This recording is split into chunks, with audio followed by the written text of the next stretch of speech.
اس video میں دیا جانے والا محبت کا وظیفہ محبوب کو ہر وقت آپ کی یاد میں تڑپائے رکھتا ہے۔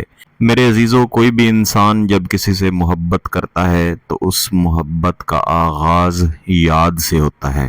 جب آپ کا محبوب آپ کو یاد کرے گا، بار بار یاد کرے گا، اور اس کی یاد کرنے کی صلاحیت آپ کے ہاتھ میں، آپ کی مٹھی میں بند ہوگی، تو پھر کوئی بھی ایسا لمحہ نہیں ہوگا کہ آپ کا محبوب آپ کی یاد سے غافل ہو، یا پھر آپ سے محبت نہ کرے، یا آپ سے دور جانے کے بارے میں ایک لمحہ بھی سوچے۔ ہر وقت آپ سے محبت کرنا، آپ سے گفتگو کرنا، آپ کے خیالوں میں گم رہنا، یہ محبوب کا کام بن جاتا ہے۔ کسی کو یاد کرنے اور بار بار یاد کرنے کی صلاحیت اور سوچ کو اگر قابو کر لیا جائے یا اس پر گرہ لگا دی جائے تو پھر یاد کرنے کا کام یا یاد کرنے کی جو صلاحیت ہے وہ بار بار لوٹ کے آتی رہتی ہے۔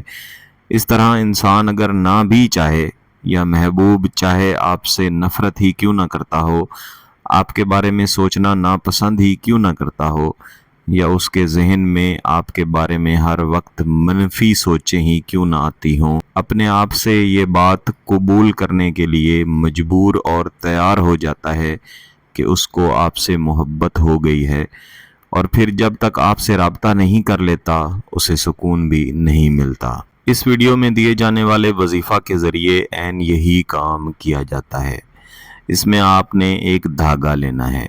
یہ دھاگا کم از کم 6 مختلف رنگوں کا ہونا چاہیے، یعنی آپ 6 مختلف رنگوں کا کسی بھی لمبائی کا دھاگا تیار کریں گے۔ یہ رنگ کوئی بھی ہو سکتے ہیں، اس میں کوئی بھی تخصیص نہیں ہے، لیکن یہ یاد رکھیں کہ 6 مختلف رنگ ہوں جن کے لمبے لمبے دھاگے آپ اپنے پاس تیار کر لیں۔ ہر ایک دھاگے کی لمبائی برابر ہونی چاہیے۔ وظیفہ کرنے کے لیے اس پر 14 گرہیں لگائی جاتی ہیں، تو دھاگے کی لمبائی طے کرتے ہوئے یہ بھی ذہن میں رکھیں کہ آپ نے اس پر 14 گرہیں لگانی ہے۔ ہر ایک گرہ سے دوسری گرہ کا فاصلہ بھی کوئی طے نہیں ہے، آپ جتنے فاصلے پر قریب سے قریب بھی لگا سکتے ہیں، دور سے دور بھی کوئی بھی گرہ آپ لگا سکتے ہیں۔ گرہ کس قسم کی لگانی ہے یہ بھی آپ نے خود طے کرنا ہے، بس آپ نے وظیفہ کو طریقہ کے مطابق پڑھنا ہے۔ اس طاقتور وظیفے کو پڑھتے ہوئے یہی تصور رکھنا ہے کہ محبوب ہر وقت آپ کو ہی یاد کرے اور اس کی یاد محبتوں بھری ہو، آپ کے ساتھ رابطہ کرے، آپ کے ساتھ محبت کا اظہار کرے، اور جائز رشتہ یعنی نکاح کا، شادی کا، منگنی کا رشتہ آپ کے ساتھ کرے، اور آپ سے دور جانے کے بارے میں کبھی بھی نہ سوچے۔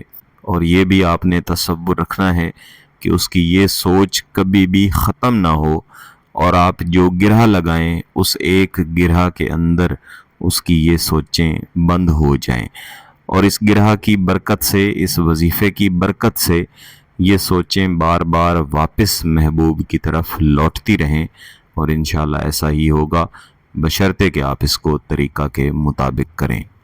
کسی بھی دن آپ نے یہ وظیفہ کرنا ہے اور کسی بھی وقت آپ اس وظیفے کو کر سکتے ہیں، لیکن زیادہ بہتر ہے کہ کسی بھی جمعرات والے دن فجر کی نماز کے بعد آپ یہ وظیفہ کریں۔ آپ نے اس دھاگے کو اپنے سامنے رکھنا ہے۔ پہلی گرہ آپ نے آیت کریمہ کی لگانی ہے، دوسری گرہ آپ نے عزیمت کی لگانی ہے، اور دوبارہ سے تیسری گرہ آپ نے آیت کریمہ کی، اور چوتھی گرہ عزیمت کی لگانی ہے۔ اس طرح آپ آگے چلتے جائیں گے، ہر ایک گرہ آپ آیت کریمہ کی لگاتے جائیں گے، اور ہر دوسری گرہ آپ عزیمت کی لگاتے جائیں گے۔ تو اس دھاگے کو اپنے ہاتھوں میں پکڑیں، اور سب سے پہلے اول و آخر ایک بار درود شریف پڑھ کے 10 مرتبہ یہ آیت کریمہ آپ پڑھیں۔ قد شغفہا حبا، قد شغفہا حبا، 10 مرتبہ پڑھ کے مکمل تصورات کے ساتھ پہلی گرہ آپ لگا دیں۔ اس کے بعد آپ دوبارہ سے ایک مرتبہ درود پاک اول و آخر پڑھ کے یہ عزیمت پڑھیں گے۔ ملزمۃ ان تکونا، ملزمۃ ان تکونا، 10 مرتبہ یہ عزیمت پڑھ کے اسی طرح آپ نے گرہ لگا دینی ہے۔ اس کے بعد یہی طریقہ کار آپ نے ریپیٹ کرتے رہنا ہے،